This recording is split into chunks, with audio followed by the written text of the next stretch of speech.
Everybody.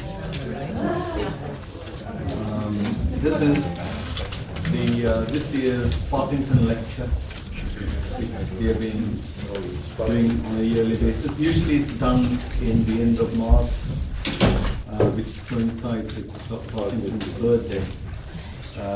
This year we had to delay it a bit because we had some difficulty getting our overseas speaker from the States. So I'll introduce you to him in a minute. And before that, I would like to send you all the best wishes from Dr. Cyril Partington, who turned 101 this March.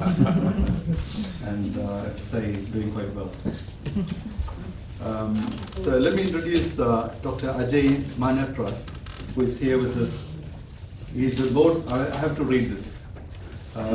He's a board-certified internal medicine physician who is specialized in the addiction medicine.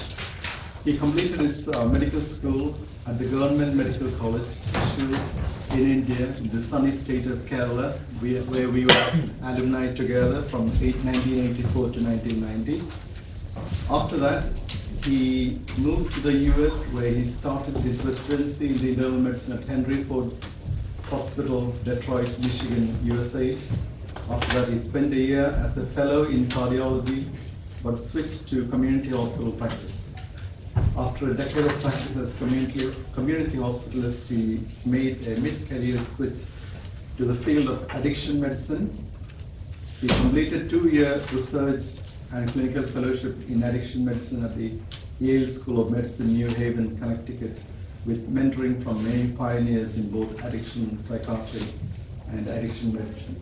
During his fellowship, he focused on the interplay between addiction, pain, psychiatric illness, and medical comorbidities, and was instrumental in establishing one of the first primary care base interdisciplinary clinics focused on complex pain and opioid dependence. He later moved to Veteran Administration Medical Center in Hampton, Virginia in 2016 to start a primary care-based clinic for integrative treatment of chronic pain, dependence, addiction, psychiatry, and medical comorbidities. In the past 2 years, his clinical and scholarly work was focused on developing an integrative model of care for severe disabling chronic pain in primary care settings in resource-poor areas. He is a teaching faculty in the Department of Psychiatric Medicine and Rehabilitation and Psychiatry at Eastern Virginia Medical School, Norfolk, Virginia, and a research scientist and lecturer in the Department of Psychiatry at Yale School of Medicine. He is involved in several efforts at promoting pain and addiction education and awareness at Virginia state level, U.S. Veteran Administration national level, and Center for Medical Services. His current research is mainly focused on treatment engagement for opioid addiction and pain and addiction. Let's give a warm welcome to Ajay.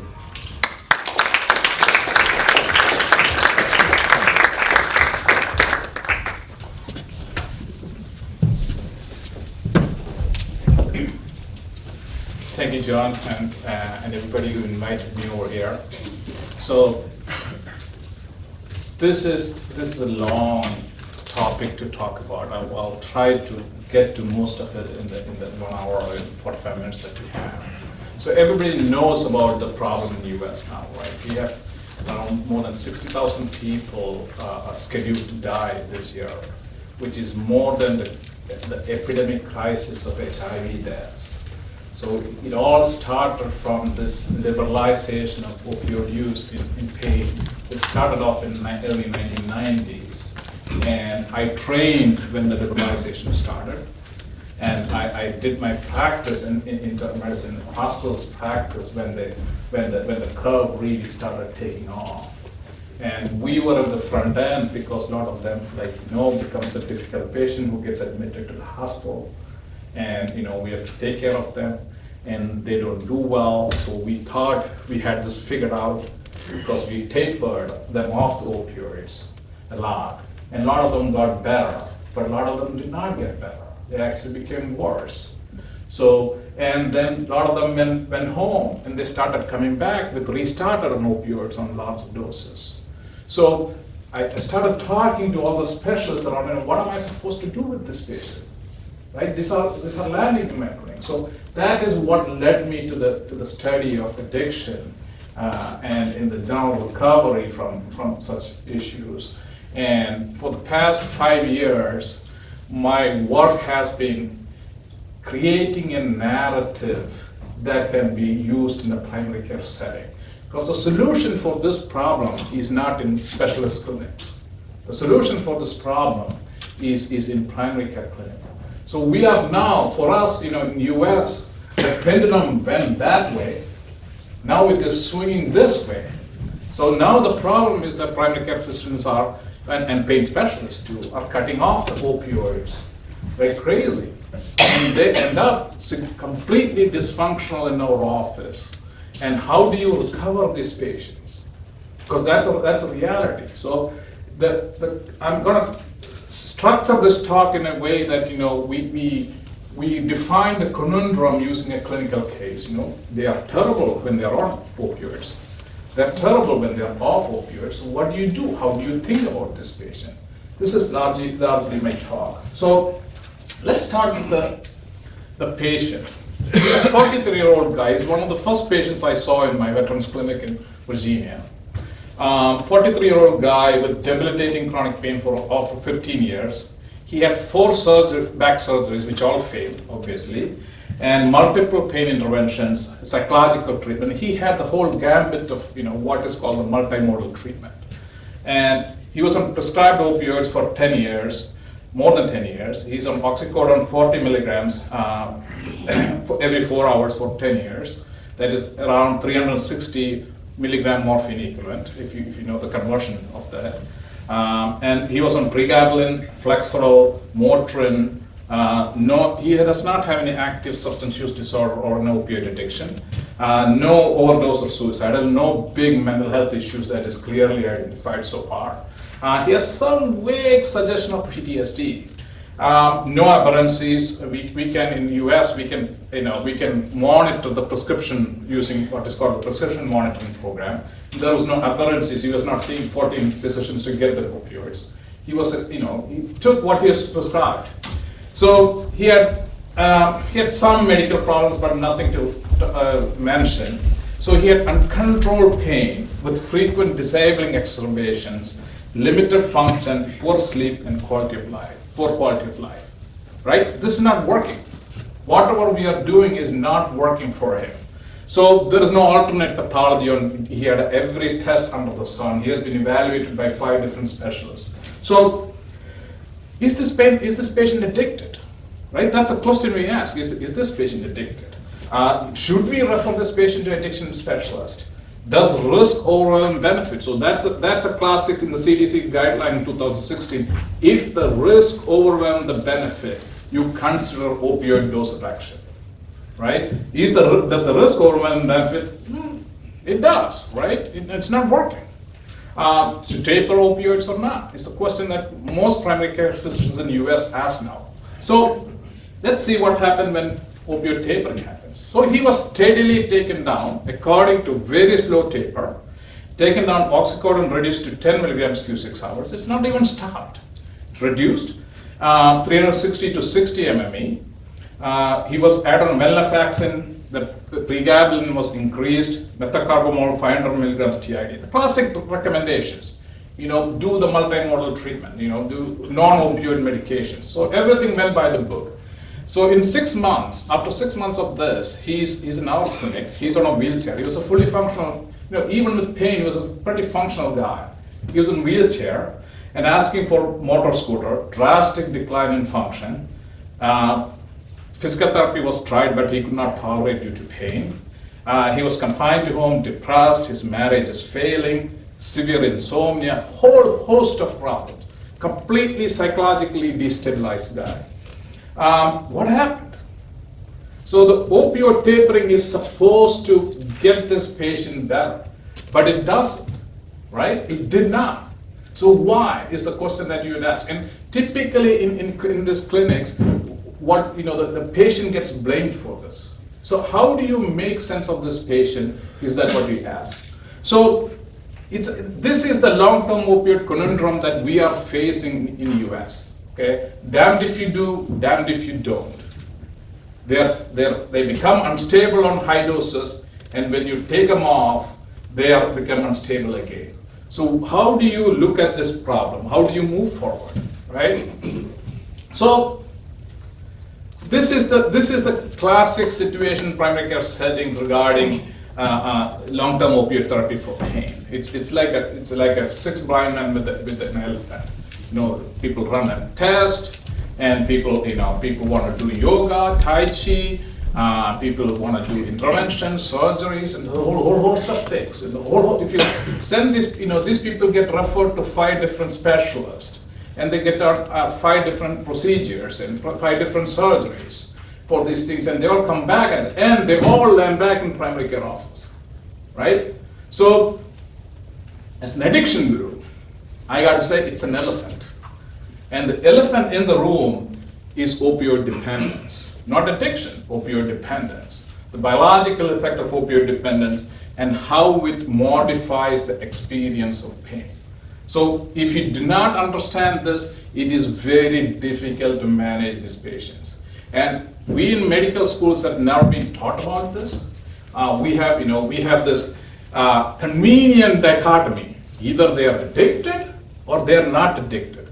If they're addicted, refer them to addiction. They're not addicted, it's patient's fault, right? It's them not doing things right, or they're not trying hard enough. So but the problem with dependence is that the clinical reality is that it's many shades of gray. It's not a dichotomy. Dependence is a slowly progressing phenomenon. So if you start somebody on long-term opioids, a large number of them end up with simple dependence. If you take them off the opioids, they have withdrawals for 7-10 days, and if you treat with clonidine and all those things, they're okay. And they go on with their life after you stop opioids. But around 20% of the complex, what we call as complex dependence, they don't do well if you start tapering them off them. They have miserable life. And about very small percent has the classic definition of addiction as per DSM criteria or something. The addiction rates is very low if you really measure it. At best, good studies have shown it at best is around 8%. But the criteria of definition differs quite a bit because the patients, say this is all due to pain. So an addiction goes by the criteria. There is 11 criteria in DSM-1, but each of them in these patients can be explained by pain. So there's a fantastic study from English study in sickle cell population. So if they use the pain as a criteria for diagnosing addiction, the rate of addiction is 32%. But if you, as per the addiction guidelines, if you don't use pain, the addiction rate is 2%. So the DSM criteria and addiction criteria are not made for this pain patients. So it's a complicated scenario. So we talk about addiction and no addiction, but we don't talk about the gray area of what we call as what Jane Ballantyne started defining as a complex persistent dependence. So these are the people that defines the addiction experience, how people get onto addiction, and we're going to talk a little bit about this for today. So let's start with how we think about things based upon what we do, right? So let's get the what we do in pain in a logical way. So pain treatment has 2 major components. One, you control the overwhelming distress so people can participate in treatment. So if it's an acute pain, if it's knee fracture, you initially give pain medication so they can have the surgery and have the rest, they don't crash in the bed. Then as the surgery is done, you give enough pain medications for them to recover, to participate in rehabilitative thing. And the second part is fixing the reason for pain, which in acute situations is very easy to understand because there is a fracture which needs to be fixed. In chronic pain, not so much. In cancer, relatively clear, but cancer pain is getting redefined currently because a lot of them, what we thought as defined as cancer pain, has non-cancer pain as their major problem. So, like I said, in acute pain, reasons are largely clear, and chronic pain is very difficult to discern what the reason is. So, we'll first talk about this relief, pain relief. So everything we talk about pain relief is not really based upon science. So we talk about pain as the decrease in the pain intensity, what is measurable according to the visual analog scale from 0 to 10, right? If it reduces from 10 to 7. So that's only part of the pain experience, pain relief experience. That is mediated by the pain pathways. There are at least 2 other major components of pain relief that we don't talk about much. That's the emotional negative effect associated with pain decreases. Then there is relief, which is mediated by the limbic pathways mainly. It's not exclusively by limbic pathways, but the emotional pathways, the serotonergic pathways and all those things. And there is the relief, which is a separate phenomenon from pain reduction.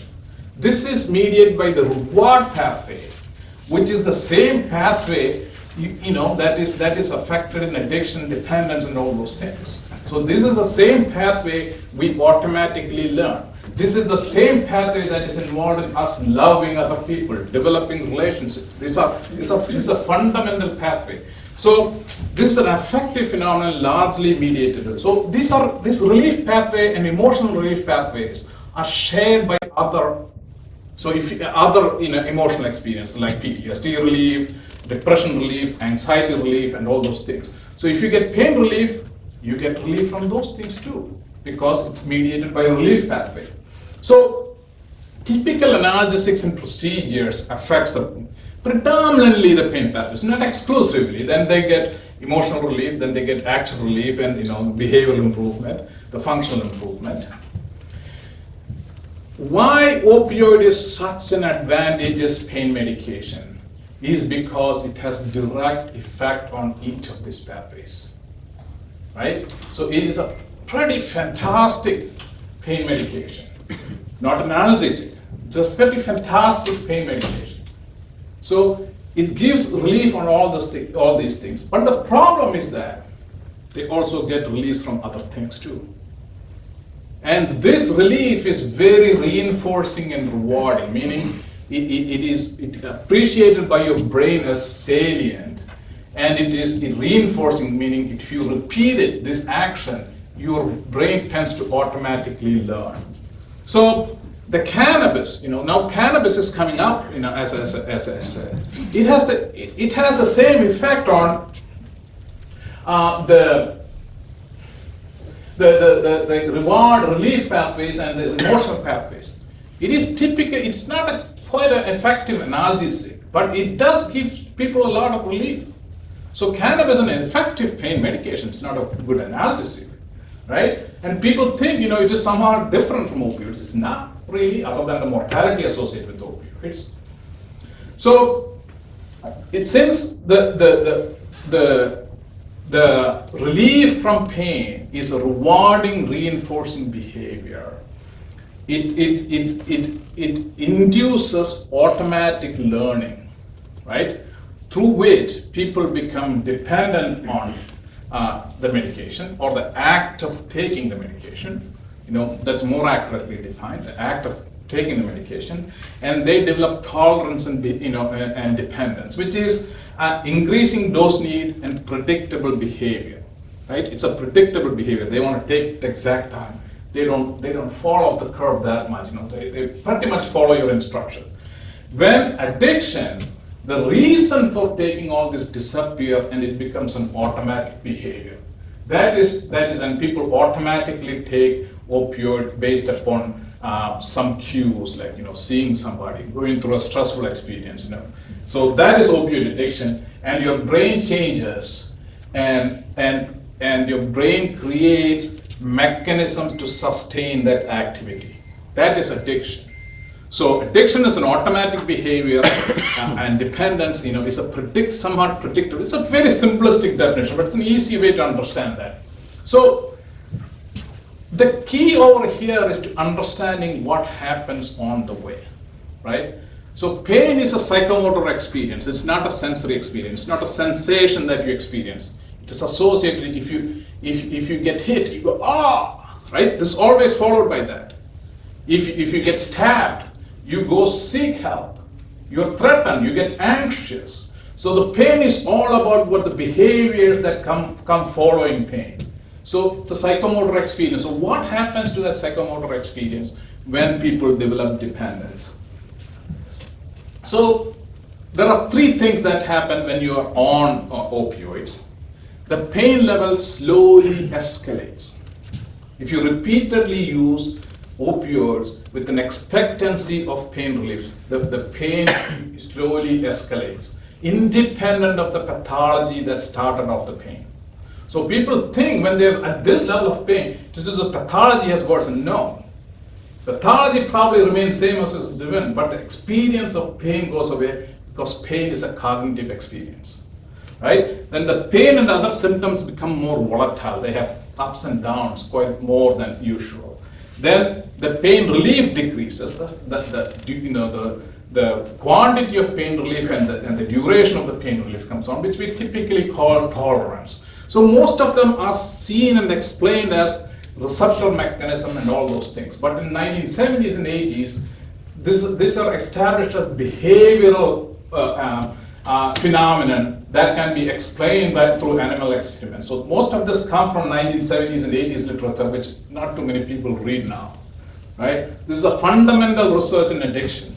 So with opioid dose reduction or this thing, the pain worsens and associated psychological symptoms also worsen.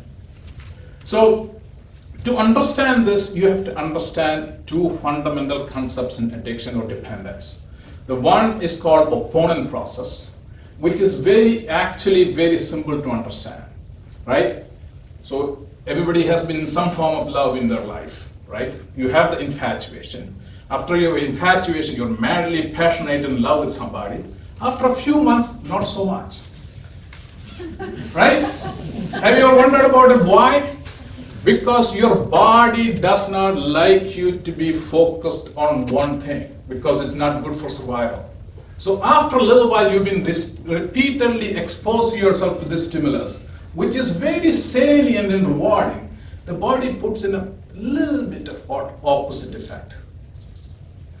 That is called opponent effect. With time, so there's a little bit of opponent effect. This is not a behavioral thing. So this actually came from retinal physiology. If you look at a red spot for a long time, that is constant exposure to red spot, you turn your eyes and it becomes green.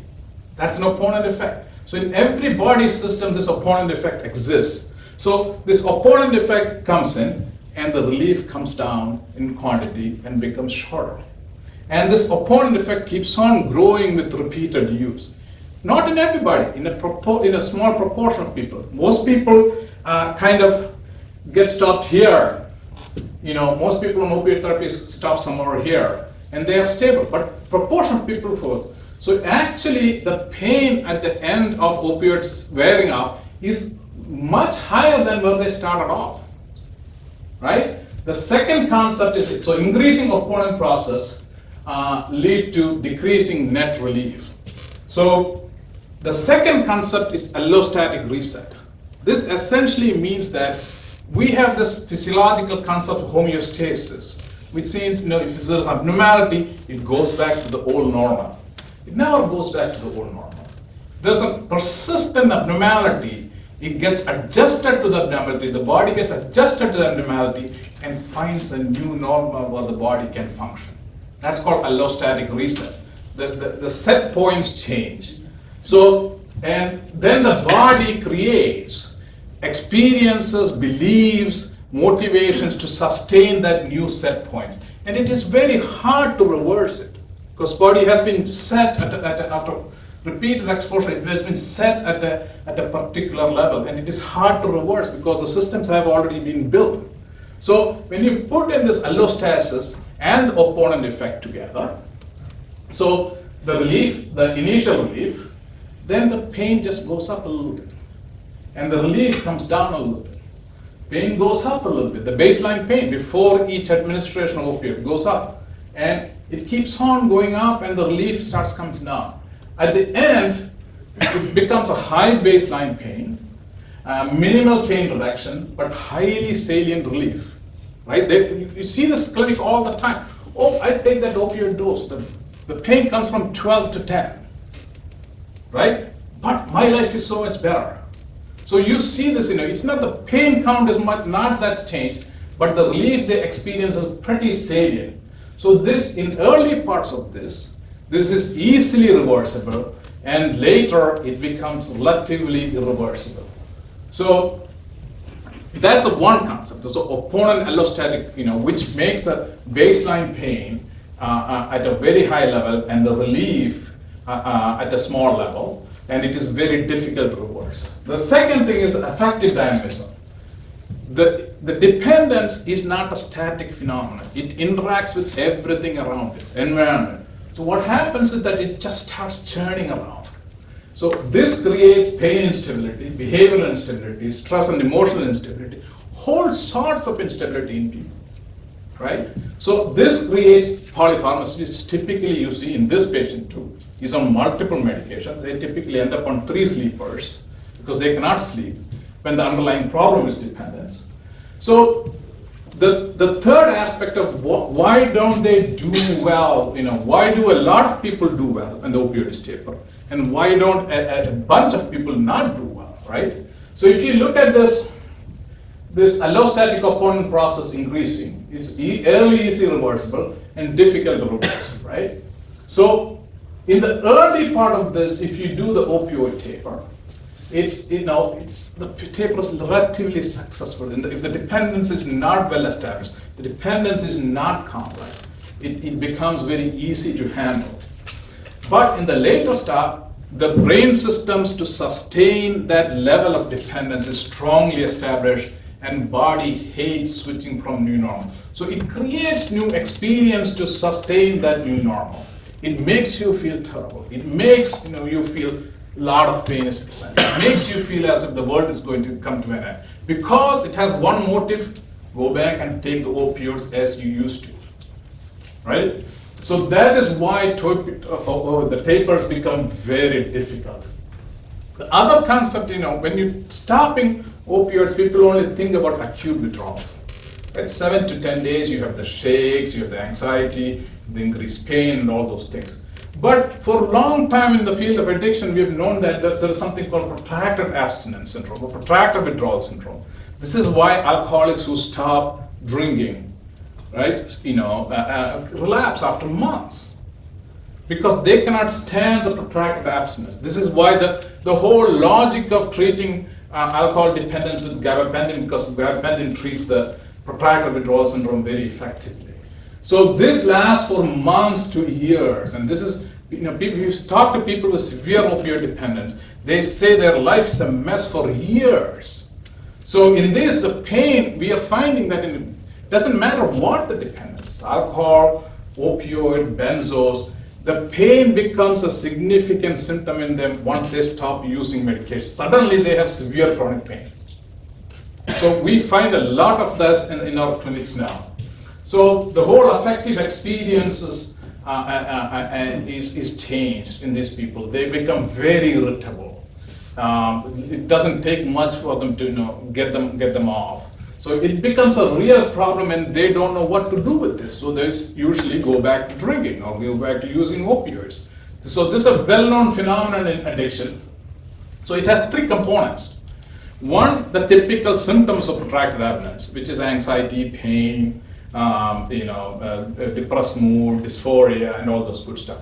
Then there's a rebound of the primary symptom, which was getting addressed with the opioid or substance, which in this case is pain. The pain starts rebounding. Number 2, there's also rebound co-occurring disorders which are also under control because the cognitive effect of opioid. Those also rebound. So it's a mess. So we have patients, so I'll tell you one of my patients, friend's patients. He was real transplant guy on 10 milligrams Q6 of oxycodone for chronic pain for a long time. So they stopped his oxycodone.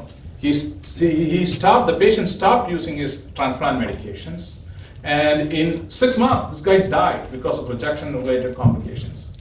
So stopping opioids is not just about pain. It affects multiple systems. So this is the conundrum, damned if you do, damned if you don't. So how do you proceed is the question. What is the right path forward? So the right path forward is often treating opioid dependence in an organized manner. So who needs treatment is the question. So people who have complex persistent opioid dependence, unfortunately, we have no criteria to diagnose this. So right now, I use clinical criteria, which is problematic dependence that need treatment. It's worsening pain, controlled despite dose escalation, aberrancies and related problems, people misuse, overuse, and things like that. Unstable psychiatric or medical status on high doses, and problems with dose reduction or cessation. These are the kind of clinical criteria I use to find out, what these people have. How do you make a diagnosis of complex persistent? Not all people do treatment for dependence. You buy a little bit of dependence if the patient is functional. If the patient is going and maintaining a job, and he is doing stuff at home, taking care of the family, you really don't have to worry about dependence that much. There is a risk that you accept, but you go on with that. So how do you medically treat dependence? There are essentially 4 choices. Abstinence is the most popular choice, but it doesn't really work in complex persistent dependence. You can try it, and if the level of dependence is low, if you slowly taper, a lot of them get better. But in severe dysfunctional patients, it really doesn't work. It makes things worse. So the second choice is scheduling dose of other full agonists. Meaning, if you're on fentanyl or on oxycodone, instead of taking as needed, schedule the dose every 6 hours. Ask them to take, because there's no expectation built into responding to pain with every single exacerbation of pain, right? The most popular that we use in our clinic is buprenorphine. Everybody knows buprenorphine here? Okay. So buprenorphine is a partial agonist, technically. So we use that a lot in our clinic. I have nearly 100 patients on buprenorphine. Not the transdermal buprenorphine, we use the sublingual buprenorphine, which is the same treatment for opioid addiction. So we use that. In a proportion of people, methadone, we use methadone when we don't have any other choices. I'm not really a fan of methadone because it actually worsens the level of dependence, and pain can worsen due to worsening of dependence, and it has got a lot of medical problems. But if you don't have any other choice, you go with it. So it's a risk. So most people, this type of people in your clinic, don't preach to them. It's very hard for them to understand that they have a problem. It's very easy to treat a patient with plain addiction because they know they have a problem. In these people, it's very difficult for them to understand. So you have to be very patient with explaining. The naltrexone really does not work that much. So I don't use that, in standard opioid addiction when people want to stop, naltrexone works, but I don't use that in the pain settings where the things are very muddled. So why treat opioid dependence? So we think of opioid medications as only analgesic, but opioids are multi-system. There's no system in your body that does not have opioids. The skin receptors are opioid driven. Your liver is driven by opioid mediated communications. So every system has got opioid receptors, your gut, everything. So your body gets used to supraphysiological doses of opioids, and it is accustomed to getting a particular level of opioids, and you treat it. Otherwise, the body is going to misbehave. So, which is kind of a simplistic version of looking at it. So, opioid agonist treatment is like giving insulin to a person with type 2 diabetes. Requires a larger level of insulin because of insulin resistance, right? So even when they're doing all those things to decrease the resistance as weight reduction, diet control and all those things, you do treat with insulin, right? It's not any different from that. It's a little more riskier for sure. I don't know for sure because insulin has got a 5% adverse effect, severe adverse effect every year. So it's not that risky compared to insulin. So a few words about buprenorphine. Why buprenorphine? So most of the, this is a standard dose cards for most full agonists, meaning the morphine, heroin, methadone, and all those things. So buprenorphine is a partial agonist. After a particular dose, the effect hits a plateau, especially for adverse effects like sedation, dependence, and all those things. Pain control, not so much. It's not. It's just got a linear relationship, dose relationship like any other, except for dependence. So it has got a ceiling effect on adverse effects. So it has got in opioid addiction literature, the complication rate is a third of methadone. So it's a significantly much safer and effective, and almost as effective as methadone. So other important thing is that there's a mean lethal dose in experimental rats, milligram per kilogram. In morphine is 61, methadone is 25 milligrams per kilogram. In buprenorphine is astronomical 234 milligrams. It's a pretty safe drug, unless you use it with other sedating pain medications. Then it comes down to about over here. So the safety is lost when you combine it with benzodiazepines and things like that. So it's a pretty safe drug. Now, let me see how much time I got. So now, let's talk a little bit about pain. So how do you manage these people is a particularly important thing. And what we have learned is that we have to rethink how we think about pain. Right? The mostly how we think about pain is based upon a particular perspective. Let's get this. So we think about pain in a particular way, that an injury causes pain. If there is an elbow fracture, the injury causes pain at the site, and this pain is created at the site by the injury, and the injury, this sensation of pain is carried on to the brain. Brain senses the pain and makes you feel terrible. Because of the injury, there is a physical disability related to that. And chronic pain is when when the injury is persistent, and there's a persistent pain sensed by the body, which is created in the periphery, and you feel terrible, and you have disability. That is how most people think about pain, including physicians and patients. Unfortunately, it's not like that. The peripheral injury only creates noxious signals in the periphery. It does not create pain, which sounds like a simple idea, but is a pretty important idea. These noxious signals have to go up to the brain, and the brain creates the pain. Brain has to decide to create the pain, but the pain is experienced mostly in relation to the peripheral injury, the site of injury, right? So, but what creates the sensation of pain? People think it's the severity of the injury, but it is not the severity of the injury that determines the severity of the pain. It's the severity of the threat perceived by the brain. And it is very contextual. So I work in a veterans clinic, where it's very easy to explain, right? You heard of hundreds of stories. These veterans hear hundreds of stories where people get shot, and they continue to fight. Okay, they don't experience much pain, but when they come to the base, they experience severe pain.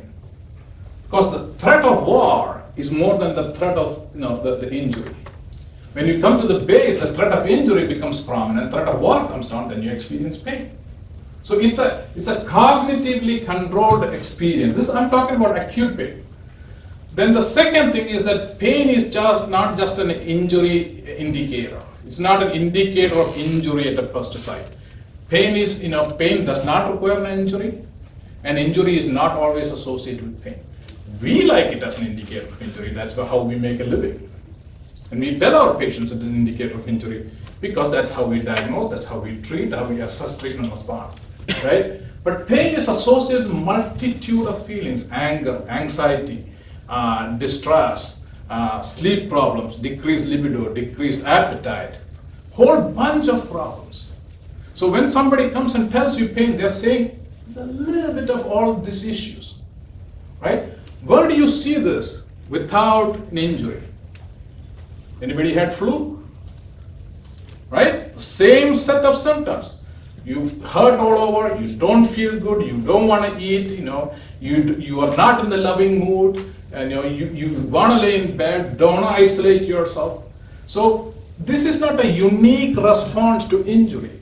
In infection, it's seen along with fever, and we call it sickness behavior. It's called defined as sickness behavior. The purpose of such behavior is to heal you, allot energy to distract energy from other energy wasting experiences like hunting food, eating food, don't waste it on other things. Just lay in bed and allot that energy for fighting the infection or healing. So that's the purpose of this. So pain is part of a larger healing response. It's a small part of a larger healing response, right? Pain is also part of a protection response. If you touch a heart rate, you're never going to touch a heart rate, right? Even if you look at the heart rate, your hands are going to hurt. It is always anticipatory. If you have a knee fracture, you're not allowed to put the foot on the ground because it impedes healing. So it's part of a healing and protection response. So redefining this, noxious signal, threat which is contextual, healing and protection response, pain, suffering, and disability which is central experience, but experience in the periphery, and centered on the peripheral site of injury. So, and it is very contextual. So what happens is that when the injury physically heals, the pain, suffering, and disability just dissipates, right? The healing and protection response is not required anymore. So it just dissipates. So you don't feel pain, suffering, and disability anymore. So all injuries heal within 3 to 6 months. You know why I'm so cocky about it? Any surgeons here? That's how surgeons make a living, right?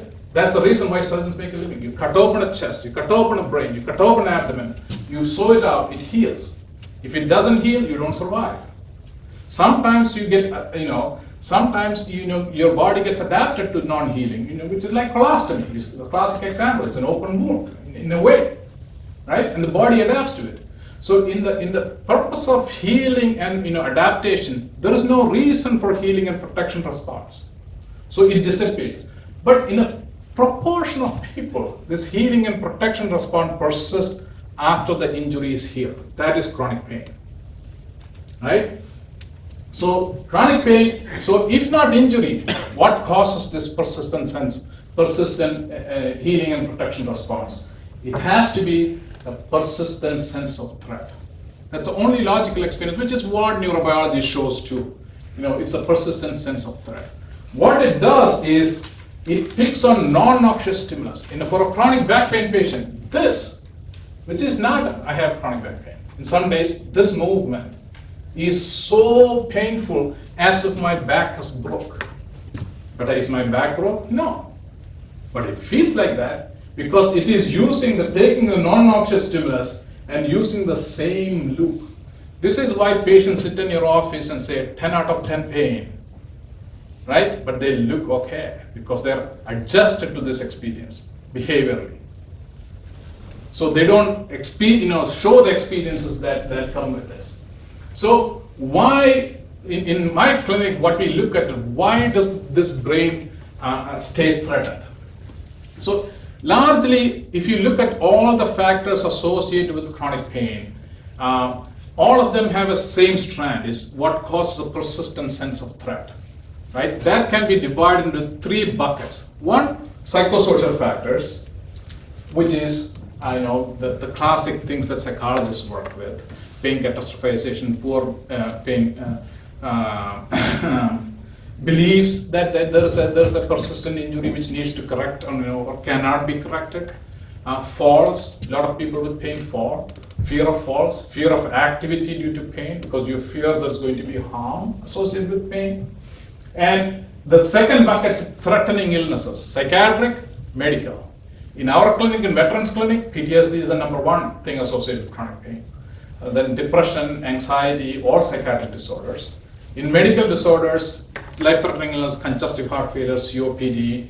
You find a lot of COPD with patients, and cancers, ICU stay, prolonged ICU stay, things like that. And the third bucket is, which is mostly where I work, is substance use disorders. not only active substance use disorder, but recovery from substance use disorders and medication dependencies. Not only opioids, but multiple medications. So under the influence of these three set of factors, a pain at single site progresses to severe debilitating chronic pain, which is typically pain at multiple sites, at least 6 to 7. And they acquire different diagnoses for each of these sites. And with polypharmacy associated. I have patients who had 27 surgeries. I'm not kidding. 27 surgeries for different pains. Still has pain at all the sites they had surgeries. So this is the modern phenomenon of what is happening with the chronic pain patients. So it's due to, and this, the chronic pain is driven by a persistent sense of threat, which is driven by multiple multimorbidity, essentially, multiple illnesses interacting with each other. So in US, this is a particular phenomenon. We focus on the dose, on the opioid, but this patient has got significant problems, which doesn't ever get addressed. They have psychiatric problems, they have medical problems, they have substance use problems, and these personal attributes largely determine the risk associated with this. So here is a data from Veterans Affairs. So we looked at the risk. This is 1 year risk of overdose and suicide related events. So at 20 milligrams, it's about 20. We took 5 patients and calculated their risk. 20 milligrams is 2.3%. At 60 milligrams, it's 11.8%. At 90, it's 38%, and it goes on. It's 58% at 240. Is that right? 270. You would expect this is going to be like 70% risk, but no, just 4%. So what matters is what's in between. Medical comorbidity, psychiatric comorbidity. Look at this 240 guy, right? Look at how much psychiatric and medical comorbidity, how much of healthcare is used up with this person. Whereas there's very little use in this. So what mediates risk is what's in between. Who is this patient defines the risk, not the dose. So how do you manage such a patient is the question. So we use what is called a three-step tango in our clinic. 1, re-explain the pain. It is not due to persistent injuries. You have to give them a detailed response how the pain developed over years. And number 2 is relieve the illness distresses, which is essentially manage the multimorbidity aggressively. All the illnesses together, not as separate things, understanding interaction. And third is retraining the brain. Retraining the brain, the CBT, the ACT, all those comes, psychological treatment comes in there. But how many psychologists can you get? So what you do in a primary care clinic. So I'll talk about it in short slides. So we talk about, the threatened brain picks on non-noxious signals and elicits this, this automatic mindless loop of pain, suffering, and disability. So your brain is sensing distress, right? And it eliciting this response automatically. But it's based upon a false assumption that your body is injured. Your body is not injured. It's injured at some times. So what you do is do the things that your body tells you not to do because of pain, right? So in most of these patients, what I do is that ask them to walk, simple steps of walking. And the walking is not walking without pain, it's always walking with a little bit of pain so that your body gets used to that level of pain. Then if you get used to it in 4 to 6 weeks, escalate the thing, right? And it goes on. It's called graded exposure and extinction of the response. So I mostly use walking for a short distance, climb up and down the stairs, bike or jog lightly. These are all things that I use. You can use yoga, tai chi, and all those things, but most primary care physicians do not have access to these things. So in my clinic, I don't use those things because I don't have access to these things. So in this patient, what we did, this patient who we did is that we created a new diagnostic perspective. His pain was due to his loss of job and the loss of self-identity due to that. And PTSD, which was undetected at that time. His mother shot herself to death. And he was a semi-witness to that event. And it affected him a lot. So we treated his PTSD aggressively. He had severe opioid dependence and even had overdose incidents at home where he passed out a couple of times. So we gave him some naloxone sprays and all those things. And treated we made a diagnosis that he had a failed opioid taper. Sometimes you have to accept that it has failed. It's not patient's fault. It's the tapering business failed. So we treated him initially by scheduling, we put him back on his old oxycodone, but at regular doses. It didn't work out. He did not improve much, years ago. Then we switched him to Suboxone, which is buprenorphine plus naloxone, at 8 milligrams 3 times a day, and he stabilized quite a bit.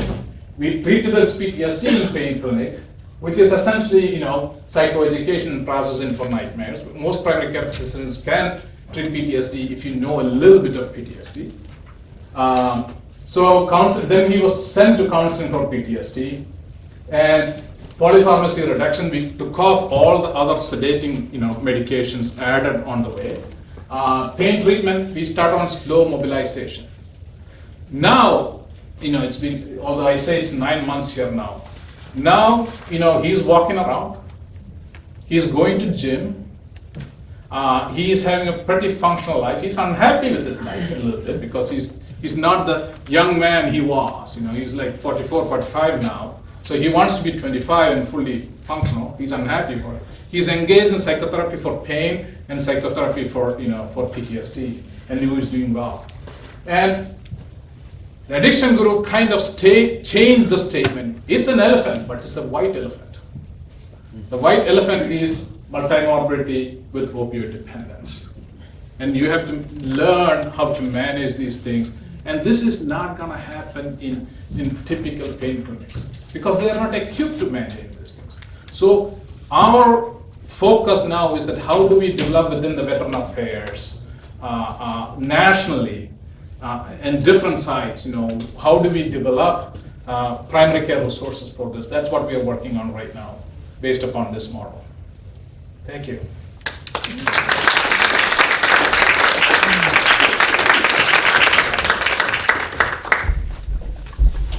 Thank you, Ajay, for explaining pain and opioid abuse, and most importantly, why our partners are behaving a bit all over the years. Could I invite questions? About another 10 minutes, please. Thanks very much for a really interesting talk. I don't quite buy into the no noxious stimulus concept in your model because, there is a clear definition between nociceptive pain and neuropathic pain. And these, let's say, for instance, your chap who had 4 operations on his back, so failed back surgery syndrome, there'll be a component of neuropathic pain. So that is nerve injury pain that is persistent and may persist for the rest of his life. Treatment of that, of course, is not normally responsive to opiates, but to neuropathic pain medication. So, to say that there's no noxious stimulus at all, I think is a brave model to adapt. Thank you for that question. This is the fundamental problem for most patients and most physicians. So if you understand, centralization pain concept, people talk about centralization of pain, but if you read Wolf, what he says is that what centralization is that instead of the pain being driven by a noxious signal, the pathway that conducts the noxious signals gets modified, so even touch becomes painful. Yeah, that's allodynia, sure. Allodynia is an example of centralization. Yeah. So the Wolf's hypothesis is that, generated from that, is that pain is not, the injury is not required for pain. And pain is not necessarily create, injury don't necessarily create pain. So a lot of people miss that Wolf's hypothesis. That is the hypothesis that he made from that work. Yeah. Right? So the second thing is that if you look at Vani Apkarian's group, Paul Geha, my friend, did the fundamental work on this, is that in chronic pain, there's fMRI studies, there's a definite pattern that is shown. So if they took people with knee pain, chronic knee pain, right, and they asked their pain response to chronic knee pain, and then they poked the knee with the painful nociceptive stimulus, and they looked at pathways how this is conducted. So in acute pain, which is by knee being stimulated, it goes to the straight pain pathway processing, pain network. In chronic pain, this pathway shifts. It shifts to affective and reward pathways. So the chronic pain is not acute pain. No one's saying it is. Yeah. But there's the wind up and neuroplasticity, particularly at the dorsal horn. There is nerve injury as a consequence of chronic pain. But I'm just saying to say that there's no noxious stimulus and therefore no pain. No, it's a threshold issue. Yeah, but it's also a threshold issue, right? That can be managed. So if you look at nociception, right. Stimulus becomes nociceptive when it grows over a threshold. Yeah. So it's a threshold issue. So touch becomes painful, which we call as allodynia as a technical term. But at the end of the day, it's just a threshold has become lower. Yeah. Right? Yeah, but how can you? But you're saying there's no noxious stimulus. So why do injections work in these people? Because you're for a short period of time. So the stimulus is taken. There is non-noxious stimulus that's still going up. So if you inject, they get relief, but it's not a persistent relief. No. Right? So is there a role for injection? Of course there is. Okay? If you look at the interventional literature, it's pretty clear in the early part of pain chronification, it helps a lot. When well-established chronic pain, not so much. Right? So what happens when you treat this chronic pain, you have to have a perspective, what are you doing? So you control the overwhelming distress so the people can make the behavioral changes. In most patients, if you control the overwhelming distress with medications and interventions, most people make the behavioral adaptations automatically. A proportion of people don't. They require psychotherapy, cognitive behavior therapy. A proportion of people, even with those, cannot make. It's not perfect work. Right? Those are the people whom you maintain on long-term opioids ideally. So it's not a no noxious stimulus or only noxious stimulus. It's a messy world. To continue. Yeah, it's a continuum. So in US, about 5% get seen by pain specialists. Yeah. So are we going to create overnight 30,000 pain specialists? No. Yes. So you got to treat this as primary care. Same here really. Yeah. Thank you very much. What about sham treatment? Have you ever tried patients with sham treatment and seen? And I know that I think of questions about it. So I have not.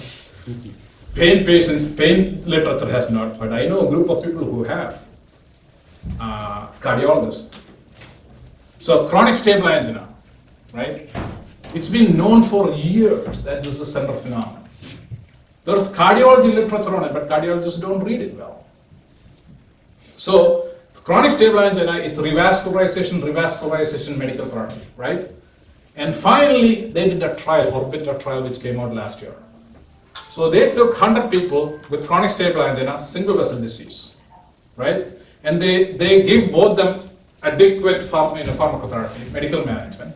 Then they randomized into PCI, which is intervention, angioplasty, versus sham angioplasty. They took them into lab and put a wire in. Did not do anything. Guess what? 12 weeks later, all improved, 60% in both groups improved.